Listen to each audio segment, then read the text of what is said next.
बिस्मिल्लाहिर्रहमानिर्रहीम। तो आज के लेक्चर में हम लोग 13.1 एग्जाम्पल को डिस्कस करने वाले हैं।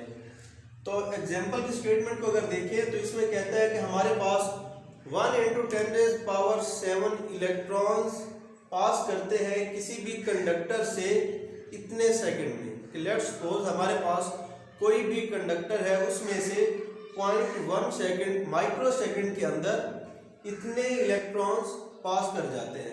तो असल में उसमें से कितना करंट पास कर रहा है वो हम लोगों ने बताना है, और एक इलेक्ट्रॉन पर कितना चार्ज है वो भी हमें बता दिया गया है।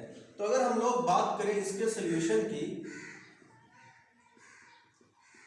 तो सबसे पहले हमारे पास गिवन डाटा।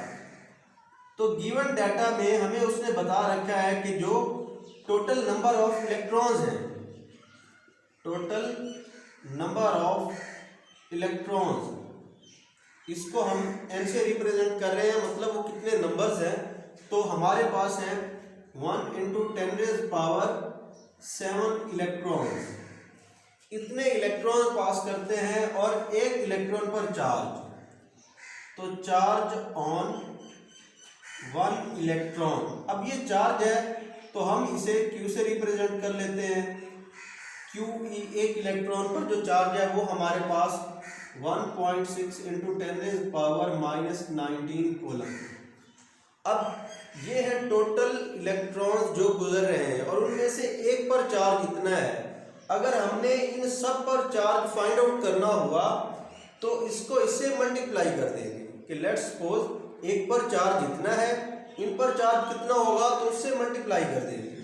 तो ये हो जाएगा हमारे पास total flowing charge, total flowing charge. तो ये हमारे पास डेल Q इक्वल हो जाएगा एक इलेक्ट्रॉन पर चार्ज, और मल्टीप्लाई कर देंगे इसको टोटल नंबर से, यानी 1 × 10⁻⁷।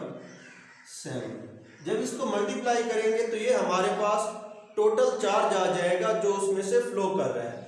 इसके अलावा उसने बताया है कि ये चार्ज 1 माइक्रो सेकंड के लिए फ्लो करता है।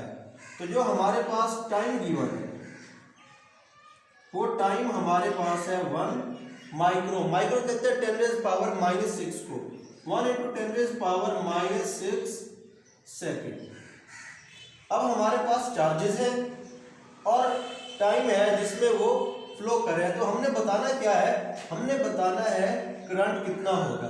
तो इसके लिए फार्मूला हमें पता है, I = del Q/ del T। अब डेल Q की वैल्यू हम लोग फाइंड आउट कर चुके हैं, ये वाली। तो इसकी जगह वैल्यू पुट हो जाएगी 1.6 × 10⁻⁻19 × 1 × 10⁻⁷, और बटा में आना है कि टाइम, और टाइम हमारे पास है 1 × 10⁻⁻6, 1 × 10⁻⁻6। अब ये हमारे पास होगा करंट जो उसमें से फ्लो करेगा। जब इसको सॉल्व करते हैं तो हमारे पास इसका आंसर 1.6 × 10⁻⁻6 कूलम पर सेकेंड।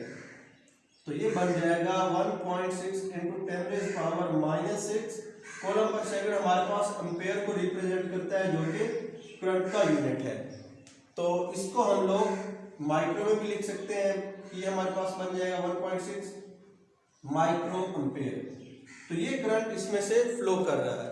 अगर हम इस सब को समराइज करें तो उसने हमें बताया था कि इतने इलेक्ट्रॉन्स हैं जो कंडक्टर में से गुजर रहे हैं इस वक्त के लिए, कि टोटल नंबर ऑफ इलेक्ट्रॉन्स दिए हुए हैं, एक पर चार्ज दिया हुआ है। तो हमने सबसे पहले टोटल चार्ज मालूम कर लिया।